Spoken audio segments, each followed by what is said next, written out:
As U.S. airstrikes continue to pound ISIS targets in Iraq, the group's growing threat could clear the way for the unlikeliest of partnerships next door, with Syrian President Bashar al-Assad emerging as the lesser of two evils. The same man, the U.S. says, killed over 1,000 of his own people in a chemical gas attack last year. Here's why an Assad-U.S. collaboration could be in the cards.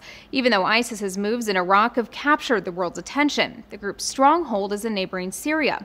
The argument is ISIS can't be defeated or even constrained without coming at it from both sides. U.S. officials haven't ruled out expanding their mission into Syria. Thing is, doing so would likely require some level of coordination with the Syrian regime, which also badly wants to defeat ISIS. Can they be defeated without addressing that part of their organization which resides in Syria? The answer is no. Both Assad and ISIS are declared enemies of the U.S., the difference being ISIS is seen as a direct threat to the homeland, as the group made clear with the beheading of American journalist James Foley. That's the point Northeastern University professor Max Abrams makes in this op-ed for the New York Times. He writes, "If Assad perceives ISIS as an existential threat, he will tolerate and even secretly welcome U.S. military assistance. This is an opportunity Washington should seize not for him, but for us." President Obama has long been resistant to getting involved in Syria's now 3-year-long war. Any sort of collaboration with Assad would represent a major reversal in U.S. policy. But counterterrorism expert Richard Clark says the U.S. may not have a choice. If we want to eliminate this ISIS,